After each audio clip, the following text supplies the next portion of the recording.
എല്ലാം ഒന്ന് ആറി തണുത്തപ്പോൾ ശോഭാ സുരേന്ദ്രൻ പുറത്തിറങ്ങിയിട്ടുണ്ട്. ഇത്രയും കാലം ആശാ വർക്കർമാരോട് നെറുകേട് കാണിക്കുന്നത് കേരളമാണെന്ന് പറഞ്ഞ് പ്രതിപക്ഷവും BJPയും ഉണ്ടാക്കിയ പുകിൽ ചില്ലറയൊന്നുമല്ല. എല്ലാവരും കൂടി ഇടതുപക്ഷത്തിന് നേരെ ആഞ്ഞടിക്കുകയായിരുന്നു. സാധാരണ ഇലക്ഷൻ എടുക്കാറാവുമ്പോൾ ശബരിമല ഇഷ്യൂ മാത്രമായിരുന്നു ഇവർക്കൊക്കെ പറയാനുണ്ടായിരുന്നത്. എന്നാൽ ഇത്തവണയും അത് തന്നെ പറഞ്ഞു ചെന്നാൽ വോട്ടർമാർ ചെവിക്ക് പിടിക്കുമെന്ന് കരുതി ഇരിക്കുമ്പോഴാണ് ആശാ സമരം മുന്നിൽ വന്ന് പെട്ടത്. അത് മാക്സിമം ഉപയോഗിക്കാൻ തന്നെ ഇവർ രണ്ടുപേരും ശ്രമിച്ചു എന്ന് പറഞ്ഞാൽ മതിയല്ലോ. കഴിഞ്ഞ ദിവസം വീണ ജോർജ് കേന്ദ്രമന്ത്രി നദ്ദയെ കാണാൻ പോയപ്പോഴാണ് കാര്യങ്ങൾക്കൊക്കെ ഒരു തീരുമാനമായത്. എന്നാൽ എല്ലാവരും ശ്രദ്ധിക്കേണ്ട കാര്യം കഴിഞ്ഞ ആഴ്ചയും വീണ നദ്ദയെ കാണാൻ ശ്രമിച്ചിരുന്നു എന്നതാണ്. എന്നാൽ നദ്ദ അതിന് തയ്യാറായില്ല എന്ന് മാത്രമല്ല, മാധ്യമങ്ങളിൽ വന്നിരുന്നു കൊണ്ട് വീണയെ കണക്കറ്റ് പരിഹസിക്കുകയും ചെയ്തു.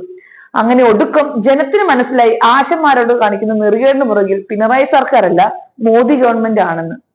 എല്ലാവരും തിരിച്ചറിഞ്ഞ സ്ഥിതിക്ക് അപ്പൊ ഇനി എന്ത് ചെയ്യും? വെളുപ്പിക്കുക തന്നെ, നല്ലോണം അങ്ങ് തേച്ച് വെളുപ്പിക്കുക. അതെങ്ങനെയെന്നല്ലേ? ഇതാ കേട്ടോളൂ വെളുപ്പിക്കലിന്റെ ആ മ്യാരക രഹസ്യം. കേന്ദ്ര സർക്കാർ ആശാ വർക്കർമാരുടെ ഇൻസെന്റീവ് വർദ്ധിപ്പിച്ചപ്പോൾ അതിന്റെ ക്രെഡിറ്റ് അടിച്ചു മാറ്റാനുള്ള ശ്രമമാണ് കേരള ആരോഗ്യമന്ത്രി വീണ ജോർജ് നടത്തുന്നത് എന്നാണ് BJP നേതാവ് ശോഭാ സുരേന്ദ്രൻ പറഞ്ഞിരിക്കുന്നത്. വീണ ജോർജ് എന്തോ സമ്മതം ചെലുത്തിയിട്ടാണ് കേന്ദ്ര സർക്കാർ ഇൻസെന്റീവ് കൂട്ടിയത് എന്ന മട്ടിലാണ് പ്രതികരണമെന്നും ഇൻസെന്റീവ് വർദ്ധിപ്പിക്കുമെന്ന് കേന്ദ്ര ആരോഗ്യമന്ത്രി JP നദ്ദ നേരത്തെ തന്നെ വ്യക്തമാക്കിയിട്ടുള്ളതാണെന്നും സംസ്ഥാന ആരോഗ്യമന്ത്രിയുടെ ഇത്തരം വാദങ്ങൾ എട്ടുകാലി മമ്മൂഞ്ഞ് ചമയലാണ് എന്നും ശോഭാ സുരേന്ദ്രൻ കുറ്റപ്പെടുത്തുകയുണ്ടായി. എന്നാലും ഇതെങ്ങനെ സാധിക്കും അമ്മച്ചി?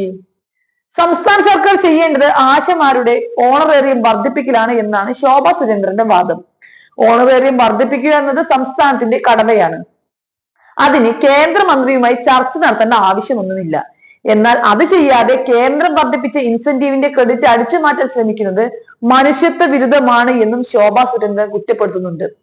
സംസ്ഥാനം തങ്ങളുടെ ഉത്തരവാദിത്തങ്ങളിൽ നിന്നും ഒളിച്ചോടുകയാണ്. ഒടുവിൽ എല്ലാം കേന്ദ്രത്തിന്റെ തലയിൽ കൊണ്ടിടും. കേന്ദ്ര സർക്കാർ ആശാ വർക്കർമാർക്കുള്ള ഇൻസെന്റീവ് വർദ്ധിപ്പിച്ചതിന്റെ ആനുപാതികമായി സംസ്ഥാന സർക്കാരും ഇൻസെന്റീവ് വർദ്ധിപ്പിക്കുമെന്നാണ് ഇപ്പോൾ ആരോഗ്യമന്ത്രി വീണ ജോർജ് പറയുന്നത്. ആശാ വർക്കർമാരുടെ കണ്ണിൽ പൊടിയിടാനുള്ള ശ്രമമാണ് ഇതെന്നും ശോഭാ സുരേന്ദ്രൻ വിമർശിക്കുന്നുണ്ട്. അല്ല അമ്മച്ചി, ഈ ഇൻസെന്റീവ് വർദ്ധിപ്പിക്കാം എന്നുള്ളത് നിങ്ങൾ കുടുംബയോഗം കൂടി തീരുമാനിച്ച് നിലവറയിൽ വെച്ച് പൂട്ടേണ്ട തീരുമാനമായിരുന്നു.